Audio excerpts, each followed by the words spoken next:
Praise the lord. దేవునికి స్తోత్రము కలుగును గాక.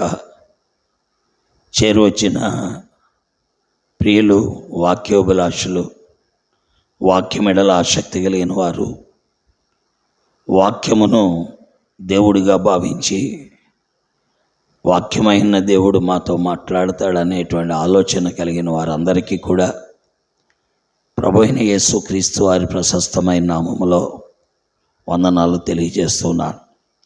సామెతల 22 అధ్యాయంలో ఒక మాట మనం చదువుకుంటాం. 26వ వచనం, అప్పులకు పోటుపడి వారితోనూ చేరకము, చేతిలో చెయ్యి వేయి వారితోనూ, అప్పులకు పోటుపడి వారితోనూ చేరకము. చెల్లించుటకు నీ యొద్ద ఏమీ లేకపోగా వాడు నీ క్రింద నుండి పరుపు తీసుకొని పోనేలా. దేవుని వాక్యములో సామెతలు 22, 26, 27 వచనాల్లో ఎంతో విలువైన మాటలు మనం చూస్తున్నాం. చేతిలో చెయ్యి వేయి వానితోనూ, అప్పులకు పోటుపడు వానితోనూ చేరకము. అప్పులకు పోటుపడటం అంటే ఏంటి? షూరిటీ. ఒక వ్యక్తి వచ్చి, అయ్యా నేను చాలా సమస్యల్లో ఉన్నాను, మరి కొద్దిగా మీరు నాకు షూరిటీ పెడితే వాళ్ళు నాకు 10 లక్షలు లేక 4 లక్షలు 5 లక్షలు అప్పిస్తా అన్నారు, కాబట్టి సహాయం చేయండి అని అడిగాడు. నువ్వు వెంటనే పూటపడ్డావు. అప్పుడు ఏం జరుగుద్ది? దేవుని వాక్యములో పూటపడ్డావు కాబట్టి చెల్లించేవాడు చెల్లించకపోతే నీ యొద్దకు వచ్చి అవి చెల్లించే వరకు నేను విడిచిపెట్టడం. అందుకే 26వ వచనంలో అప్పులకు పోటుపడు వానితో చేరకము, చెల్లించుటకు నీ యొద్ద ఏమీ లేకపోగా వాడు నీ క్రింద నుండి నీ పరుపు తీసుకొని పోనేలా. ఇలాంటి వడ్డీ వ్యాపారస్తులు, ఇలాంటి పరిస్థితులు కలిగిన వారు ఏం చేస్తారంటే, అసలు నీ ఇంట్లో ఉన్న సామానం మొత్తం కారేసుకొచ్చి ఎత్తుకుపోతారు. ఒక టాటా ఏసీ లంచ్ తీసుకొస్తారు.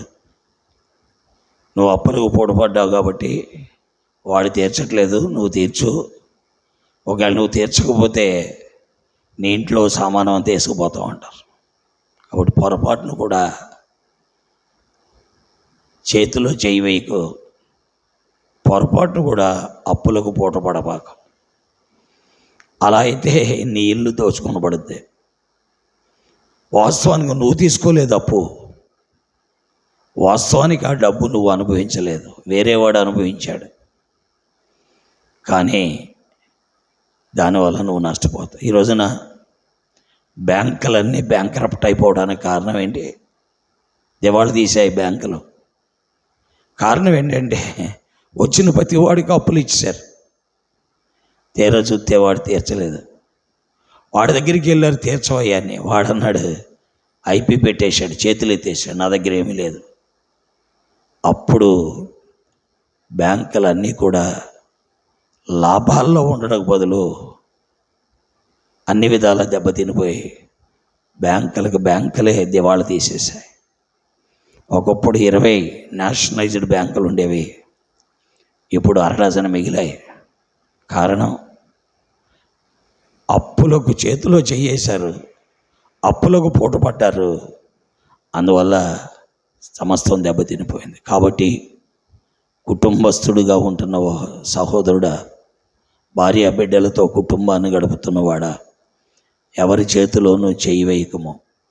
ఒకవేళ ఒకరి చేతిలోనూ చెయ్యి వేసే ముందు ప్రార్థన చేసుకో, ప్రభువుని అడుగు.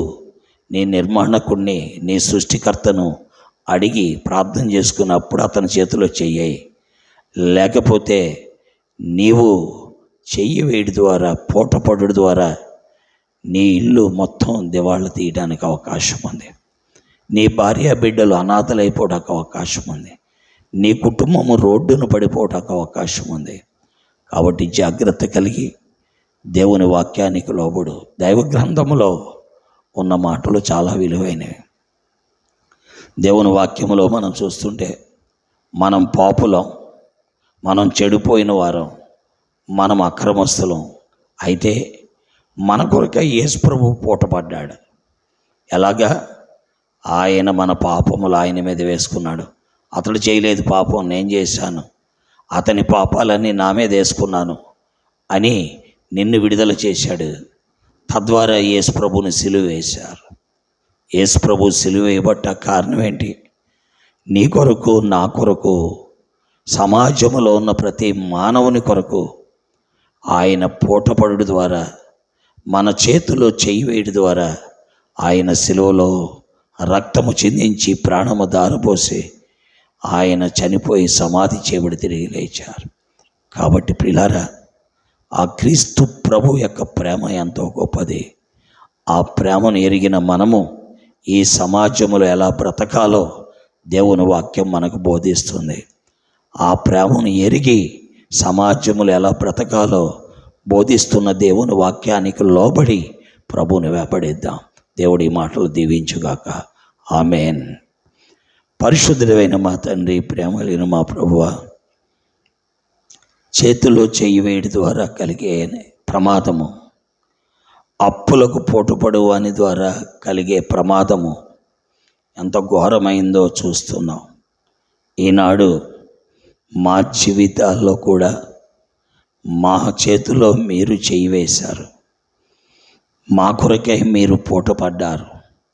అందుకే మీరు సిలువలో శిక్ష అనుభవించారు, రక్తము చిందించారు, చనిపోయారు, సమాధి చేయబడ్డారు, తిరిగి 3వ దినాన తిరిగి లేచారు. తండ్రి, నీ వాక్యం ఎంతో విలువైనది. వింటున్న మేము గ్రహించుటకు, గుర్తించి నిన్ను వెంబడించుటకు సహాయపడమని యేసు నామములో ప్రార్థిస్తున్నాను తండ్రి. ఆమేన్. ప్రైజ్లాడండి. దేవుడు మిమ్మల్ని, మీ కుటుంబాన్ని, బిడ్డలను దీవించి ఆశీర్వదించును గాక. ఆమేన్.